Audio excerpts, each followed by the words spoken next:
just swallowed a fly. So this is a Tuesday and I'm not usually out on a Tuesday. I'm usually on the turbo, but it's glorious sunshine and I can't really say no.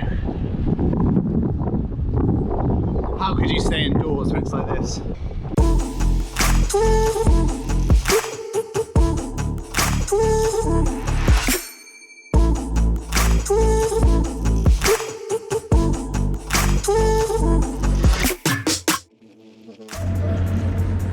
The one thing with going outside.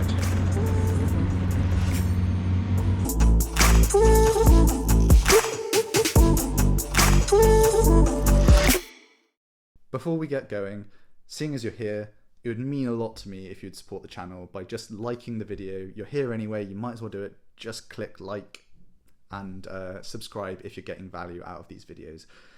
It helps the channel out a lot and it means a lot to me and motivates me to make more and better content. So yeah, thanks.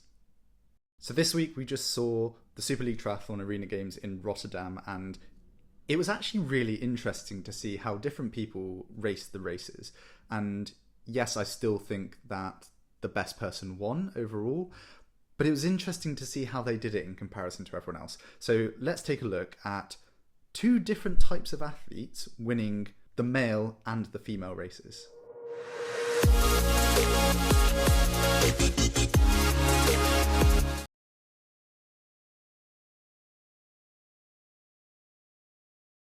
So we saw some of the French swimmers who are class, Raphael and Pujard.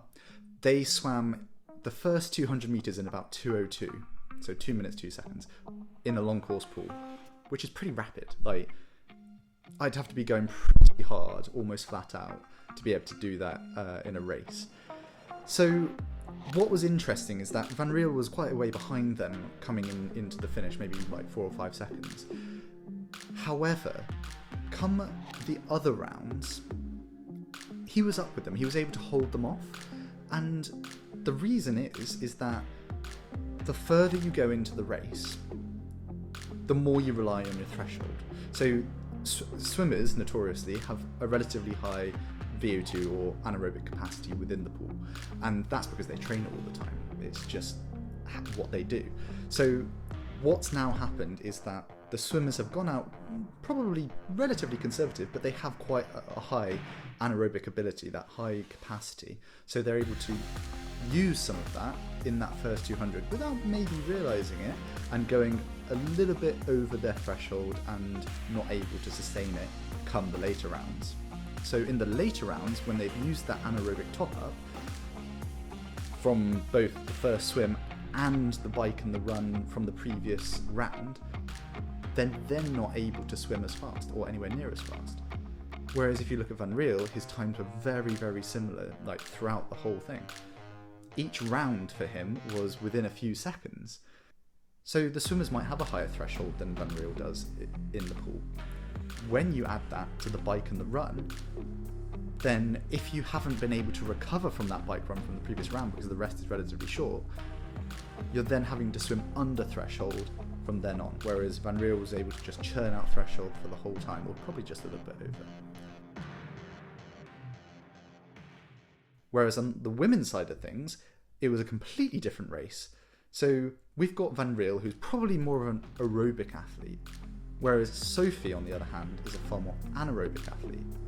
And now this is where it's interesting, because as an anaerobic athlete, you've got a certain amount that you can give to a race. And like I was saying about the swimmers, if they shoot their bolt really quickly early on in the race, then that's it. They're redlining pretty much for the rest of it. And that's almost what we saw in London for Sophie, where she went out relatively hard in the swim and probably was topping out, whereas this time round she was relatively conservative the whole way through.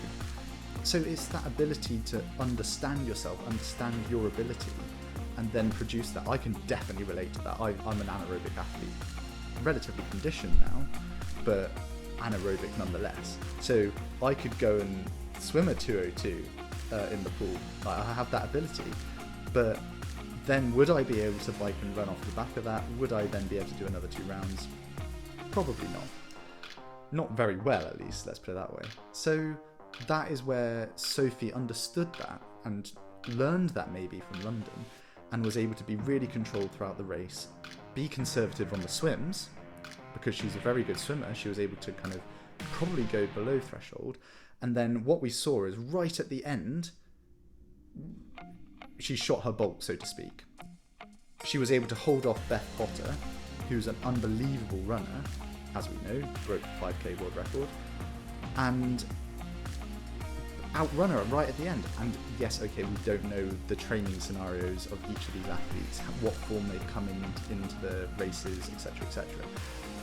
But I was just impressed at the way that Sophie was able to be controlled throughout, and then right at the end you could tell that she really went deep right at the end to be able to hold Beth off and ultimately win. So yeah, I mean, again, like I said, I can relate to that. You also see it in Vince.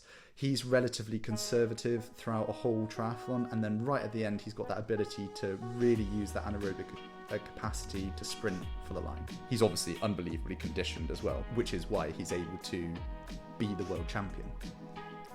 So yeah, this anaerobic versus aerobic athlete is quite an interesting one. It's definitely a spectrum, everyone's on the spectrum, but if you've got that anaerobic ability, you've got to be aware of that and not just expend yourself too early in a race. You want to be a little bit conservative, either eke it out throughout the whole duration or use it in particular parts of the race to get back on a group, for example. Like I said, I can definitely relate to being an anaerobic athlete. I've learned the hard way many times that if I go out too hard in a session or a race, in a swim for example, I'm just spent. Like, that is game over for me. Commonwealth Games was a prime example. I went full ham to the first buoy basically, completely unawares. I wasn't conditioned as an athlete at that point. Blew my doors, went back out the back door, and then basically had to go so below threshold on the bike to recover that I wasn't able to use my relatively strong bike that I had at that time. I was already out of the race by this point by a million miles, but it was just quite interesting to see in that respect. But then also I've done it quite a few times in races in the past as well as training, obviously, having that ability to be aware of your ability. So yeah, it's just something to be aware of and something quite interesting to note from the takeaways from the weekend. Fair play, Van Riel and Sophie, like, unbelievable performances, but done completely differently from different types of athletes. So hopefully this was interesting. Do hit like if you got any value out of this or found it interesting. Thanks for watching, and I hope to see you next time.